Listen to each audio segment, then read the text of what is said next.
To Gary's Glorious Golden Nuggets. This is episode 0026. So happy to have you here. Today, we have Angel Ribo. He's known as the CEO Confidant. This gentleman has an international clientele. He's also an international TV host when you think about all that he does. He's on several talk shows where he's actually interviewing people. This gentleman is a philanthropist. He has a great sense of social responsibility. He's been an entrepreneur for years and years, and now we have the opportunity to hear from Angel. So let me welcome you, Angel. Thank you. Thank you very much for having me, Gary. It's a pleasure. It's an honor. And obviously, thank you, everybody who's listening to us today. Yes.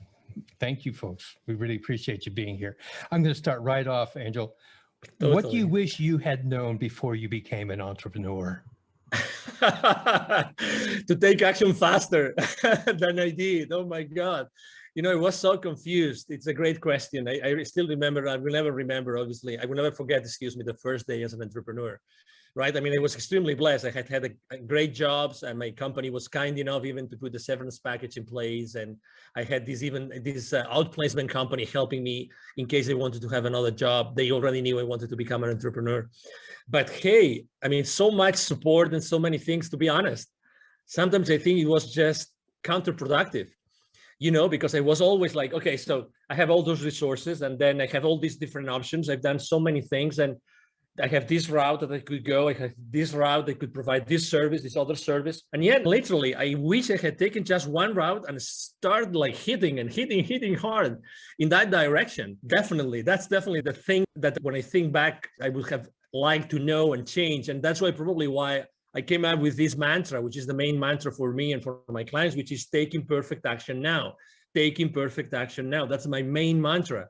It's like, regardless of the path that you take, it's by taking it that you learn, you make mistakes, and you course correct, and you course correct, and you make mistakes and you course correct. Keep going, keep going, keep going.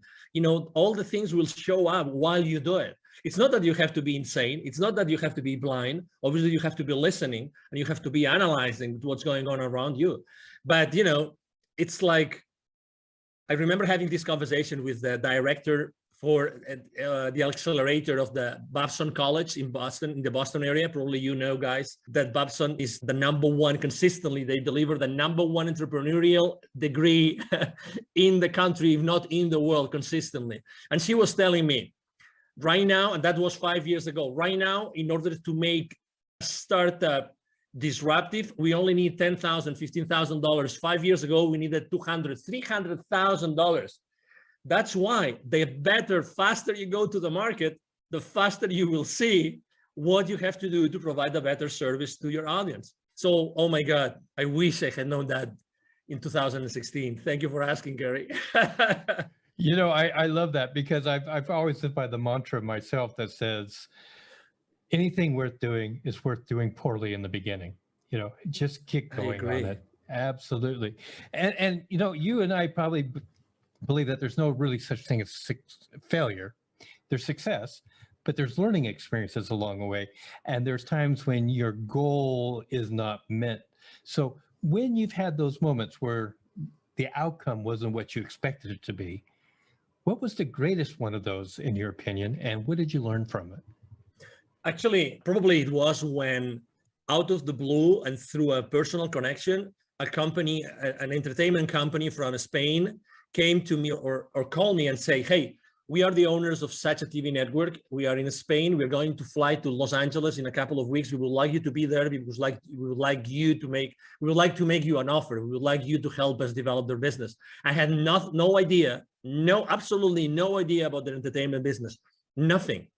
But I said, I mean, they were friends of friends and I had seen them, I think, once in Latin America, but they really didn't know much about their business. But anyway, there I go to Los Angeles, I meet with them, and they say, so that's what we would like to do. But you know what? We cannot pay you as much as the other clients are going to pay you. So I said, well, okay. So, you know, all right, let's see what is in here for me. And you know, when your gut feel is telling you, Angel, there's something here, you don't know what it is, but I think that you should consider this. And really, inside of me, this voice that came to me saying, You have to do this. You don't know anything, but let's keep moving forward. And I was already there. I had nothing else to do for a week. So I said, okay, I'll surrender to the unknown. Let me put it this way, Gary. And and then they go, well, Angel, you know what? Part of your responsibility, if you take this, if you accept our offer, it's going to be that you're going to be sitting on this chair just for a test, and you start interviewing people. I said, what? Yeah, you start interviewing people, and you know, but I don't know anything about these people, nothing. But don't worry, you know, we are here in this, you know, conference, and there's thousands of people. We'll bring you only like, I don't know, maybe 30, 40, 50 in the next 5, 6 days. And we will probably not have time to tell you who they are, but it doesn't matter. You know, we'll sit them down here with you, and we know you're a smart guy. I mean, as much as I like challenges, Gary, you know, I mean, I don't know anything about what this person does, right? And I have no idea of the subject matter. I mean, I have, you know, like really in an uncomfortable place, but let's say, why not? Why not? Why not? Okay, so I started interviewing the first person ever. I will never forget the name of this guy. Very famous guy in the US. His name is Stephen Halpern. He was the first guy developing spiritual music in the country. Everybody knows this guy, right? He was kind enough to be extremely gentle with me. So, but you know what? I started like asking him questions, and I was just so concentrated, so focused on him, that I started asking one question after another. And the only thing I knew is that I didn't want to deceive the audience. So I tried just to make sure that what would the audience ask if they were me? What would they want to know? And you know, we came and going. And at the end of the conversation, Stephen, he might even remember this. This is funny. I am speaking about him today. He said, wow, you did a great interview. Thank you so much. I said, what? Oh, okay. Thank you. Thank you very much. Obviously, I would never say, you know, I never recognized to him, right? Like acknowledge that it was my first ever. And the number 5 or 6 was this celebrity from Hollywood, the Michelle Rodriguez, you know, the actress from, you know, the Fast and Furious saga of movies, and you name it. I mean, but guess what? All this, like, you know, discomfort for these many days eventually put me in a place where I said, oh my God, this is a skill that I'm developing that I didn't know that I had. I didn't know that by being previously spokesperson for large corporations of America in other places in the world had helped me. Oh my God, I am at the other side. I'm becoming the host instead of the guest. There is something here. There is some, you know, there is value. Why? Because I realized that I can make available to the normal citizen the greatness of my interviewee.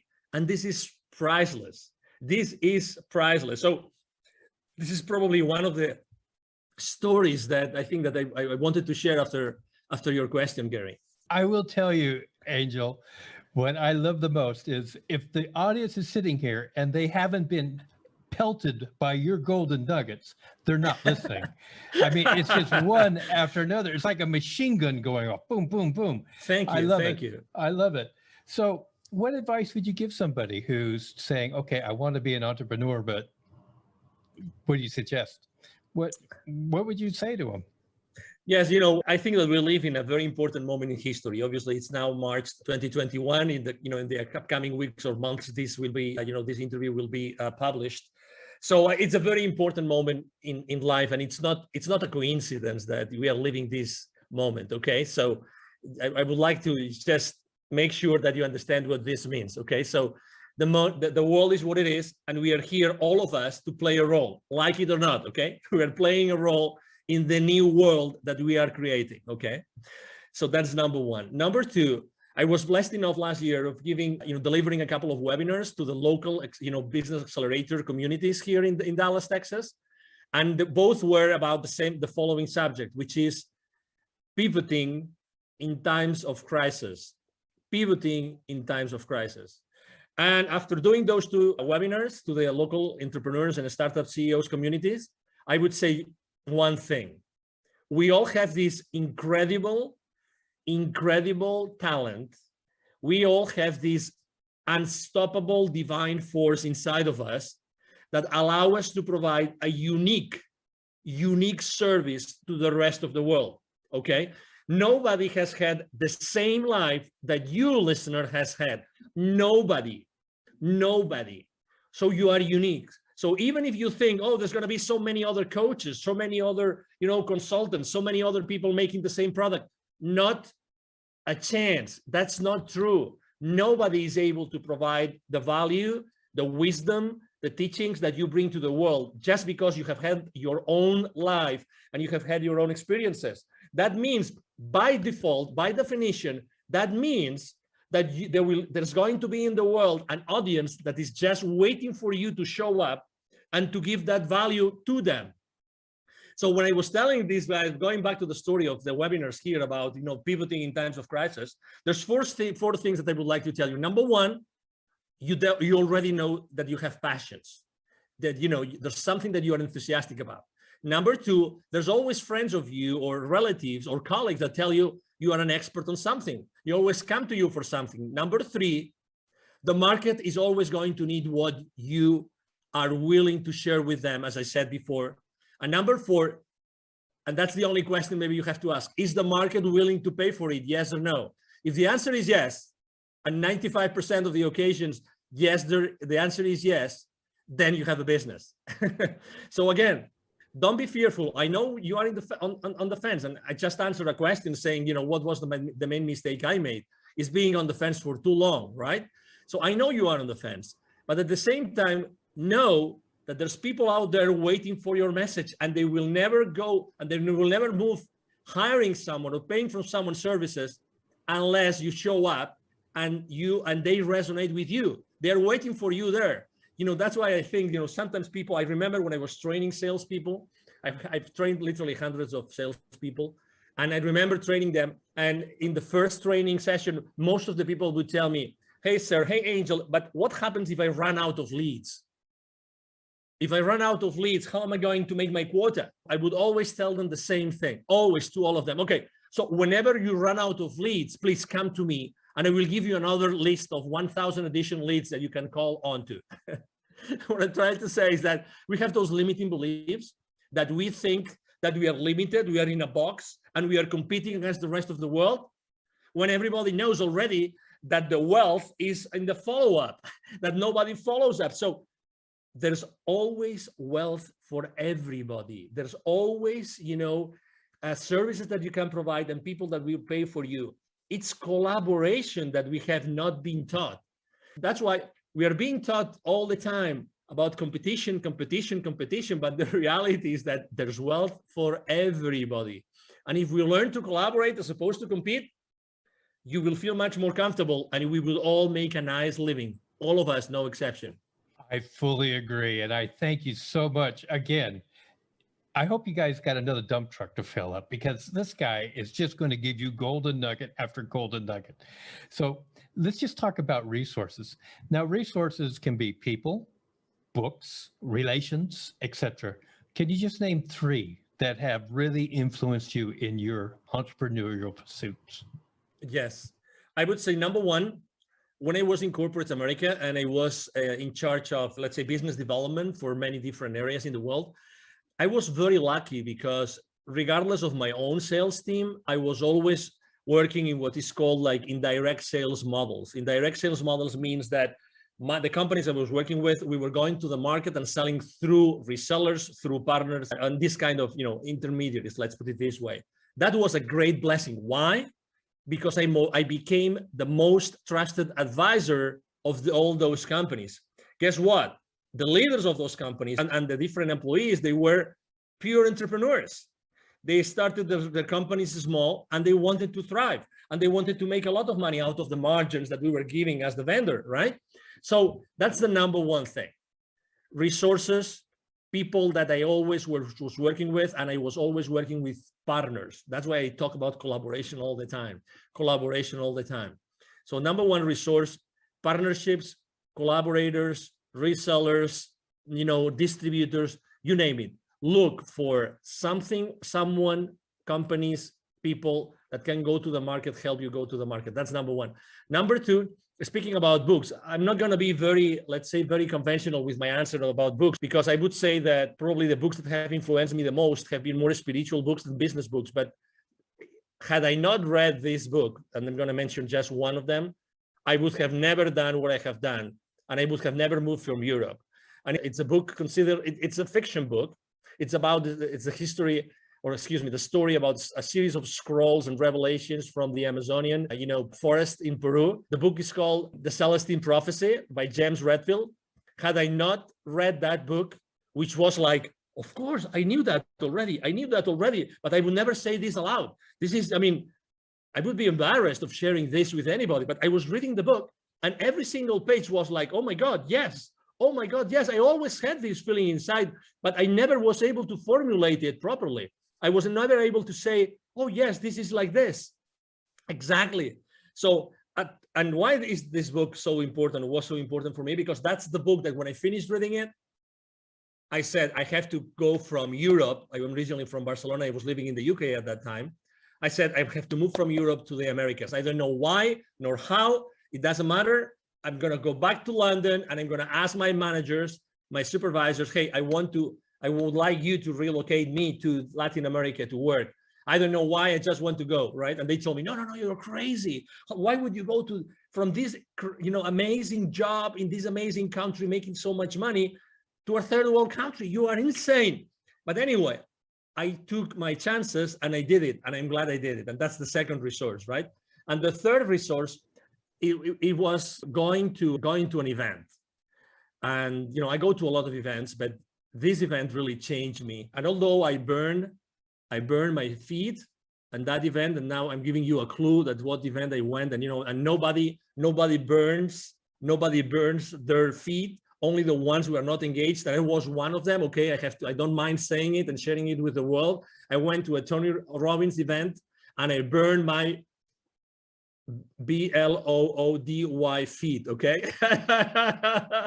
So, but guess what? I think that was part of the experience, and obviously it was meant to happen, right? I remember there was so many, you're talking about nuggets. Tony Robbins, obviously, he's, as you know, he's been the coach for the most influential people in the planet. Okay. So what he knows, probably only a handful of people know in the planet. Okay. So he was just sharing so many ideas, and the idea for the first time, the idea of, if you want to be really wealthy, that's going to be proportionate to the number of people that you help. And I had never, it seems obvious, right? It seems evident, right? But I had never thought about this in that way, that it's all proportional. So start thinking about how can you do something, provide a service or a product that you are going to be able to scale afterwards, right? Because it's going to be the amount of people that you serve, what's going to define the rest of your, let's say, wealth life. Those three resources, collaboration with partners, this specific book, and going to this specific event, those were three amazing resources that they made Angel Ribo, the CEO of Confidant, that I am today. Well, I'm glad that you hit those resources. And I must admit that in my life, two of those have been experiences for myself without the burnt feet. but let's just move on here. There's a lot of myths about being an entrepreneur. And because they're myths, I'm going to give you an opportunity to just pick one and just bust it right now for our listening audience. Any myth? Probably the first myth that I like to speak about a lot is the imposter syndrome. The imposter syndrome. We all as entrepreneurs at some point, generally in the beginning of our journey, we think that we're not worth it, that nobody's going to hire us, and that whatever we say that we did before, it's just BS, with all due respect to everybody, okay? Because we think that it wasn't enough. We think that nobody's going to hire us because before we had all this powerful machinery, of this large corporation or company, supporting us. And then we think that as soon as we start saying what we did before and try to capitalize and try to show it to the world, it's fake, because it's fake because it was in another setup and it was another system and we were working with another set of goals, but it's not true. It's not true. Again, we are, as I said before, we have treasured inside of us a series of experiences, knowledge, wisdom, which is not comparable with anybody else. And that goes the other way around too. So it means that, we really don't have, and you are not competing with anybody else. So when we have this syndrome that, we think that what we are saying, even though, deep inside of us, we know it's true, we still have this feeling, and we say it like with our, mouth, like semi-shut, you know what I mean? When I read the other day a great quote, I used it for my motivational quotes on social media. I write books to know what I know. I write books to know what I know. And I can tell you, one of the reasons why I accept so many invites from podcasters is because for me to be on a podcast and to be interviewed is such a blessing, because I really get to know what I know. I have to tell you, and I can tell you a very interesting story. The other day, I was interviewed by a young guy from Bangladesh. I was his second guest, okay? And he was intimidated, so intimidated that he made it late to the show, and he was the host, right? When you realize that he was late, not because of any other reason, but when you start talking with him, you realize that there's something there. And I spent literally like the first 5-10 minutes just praising him, just telling him how brave he was, how courageous he was, that I had been in his website and everything. And he was suddenly, I saw him growing. I saw him like becoming the phoenix bird. You know what I mean? This young man, I was his second, and he started asking me questions. And the questions he was asking me were so naive. But you would say, okay, they were naive, so they were not rich. No, because it's not such a thing as a naive question. I phrase it like this, so you realize you know what I mean. But he forced me to answer questions in a way that nobody else had ever forced me to answer. So out of his spontaneity or his, being genuine and naive, actually, we eventually had an incredible interview. I really thank him so much. And obviously I offer my help to him. He's in Bangladesh and he's a very young guy. You never know where the diamonds are going to be buried. You never know that. Never, ever. So it's very human. Going back to the original question, it's very human to have the imposter syndrome. But hey, show up, step up, expose yourself. That's the best recipe I can give you to bust the imposter syndrome that we all as entrepreneurs go through. Show up. Don't be afraid. And if you cannot answer a question, it doesn't matter. Be genuine and say, hey, I haven't got the finest idea of how to answer this question. I will have to think about it. Just that. And it's you. And there's going to be people that are going to say, this guy was strong enough, and he was authentic enough and humble enough to acknowledge that, or he or she obviously wasn't able to answer that question.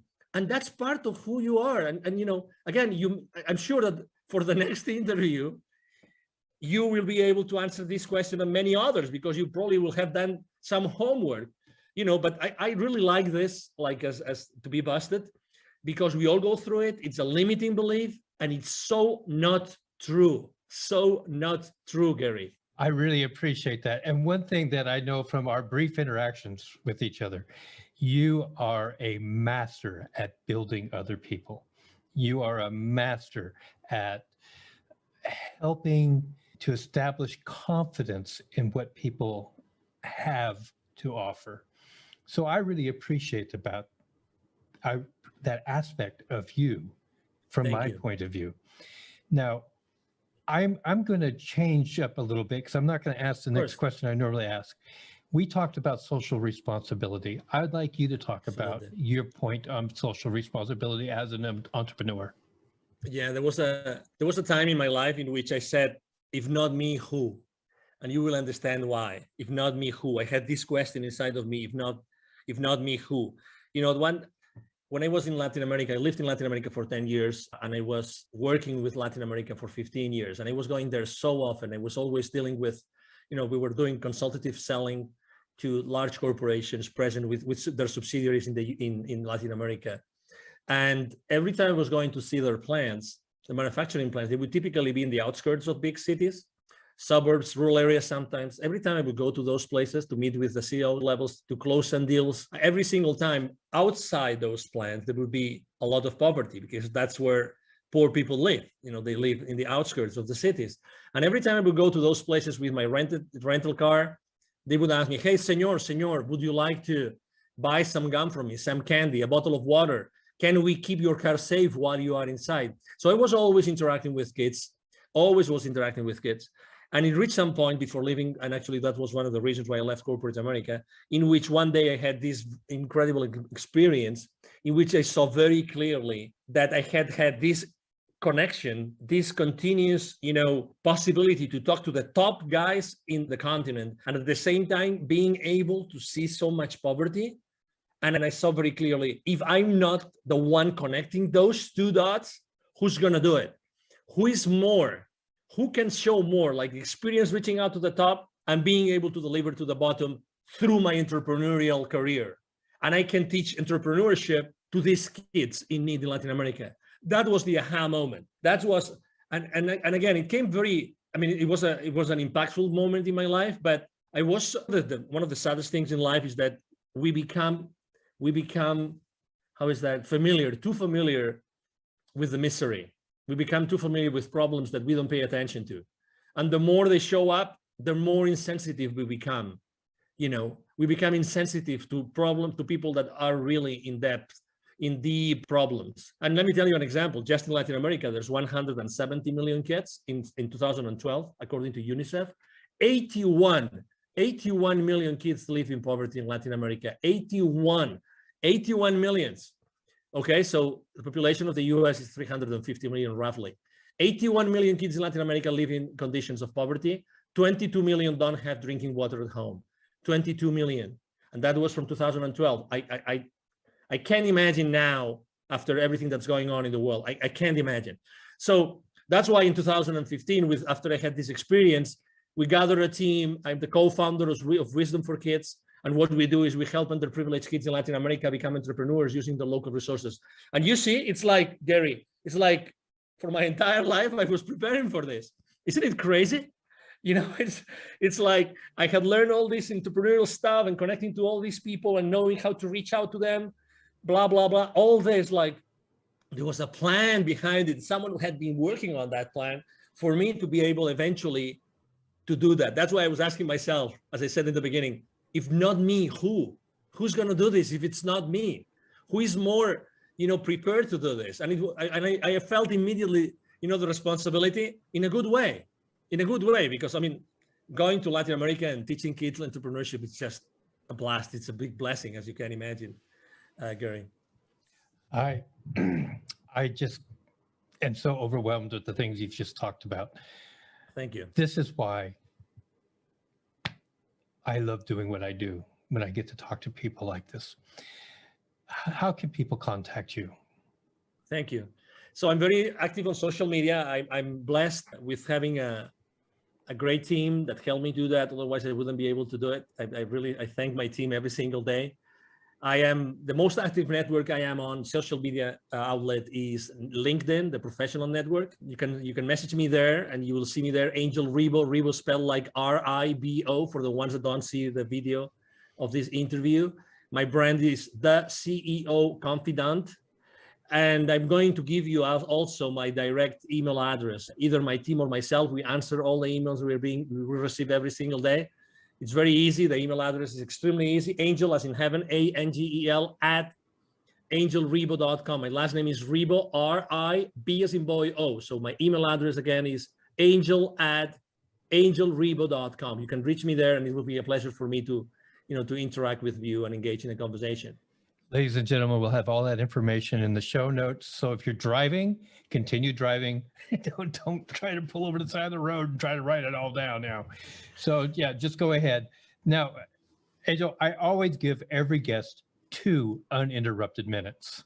to right. say whatever's on their heart, whatever they want to say at this moment. So your 2 minutes start now.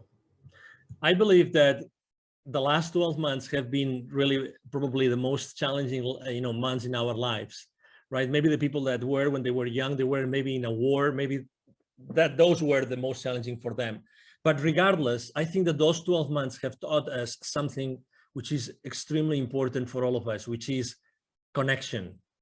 Connection. I've been consistently posting for the last 12 months about building bridges. Why?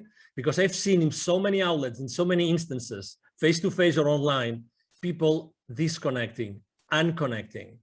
We've never needed, as humanity, more connection than today. Never. You can, and you have the possibility of connecting people every single day with your wisdom, with who you are. Try to reconnect, try to rebuild the bridges. If you burned any bridge for the last 12 months, you have this divine force, which is, inside of you and nobody can take away from you. Use that force inside of you to rebuild those bridges. Really you can make a difference just with who you are today and with what you do every single day. Try to do that purposely. Try to have an intention every single time, every single morning that you wake up, when you wake up and when you go out and when you start talking with someone over Zoom. Try to build a connection. Try to create a connection. Make it an intention, because we all need it. This is happening really because of something. There's some reason behind, all the fear and all the challenges. And the reason why this is happening is that because we have to become more aware of what we really can do as humans. I see this every single day. Thank you, Gary, very much for allowing me to be here. You are right. When I work with someone, I really make sure that they understand their own potential. That's my main goal with everybody I work with. To make them understand their absolutely incredible potential. And, it's been a pleasure to be here with you today. And thank you for allowing me to maybe share some nuggets with you. And obviously, I feel so honored to be here, and anything I can do for you and for your audience, it will be a pleasure to do it, Gary. Thank you so much, Angel. God, I love you, man. You're great. Thank you. Likewise. Ladies and gentlemen, that is going to conclude this episode of Gary's Glorious Golden Nuggets. If you've enjoyed the show and you haven't subscribed yet, please do subscribe. If you would like to share this with somebody, please do. Help our audience to grow. Angel, you are a gold mine. Thank you so much. Thank you so much for your time. Absolutely. God bless.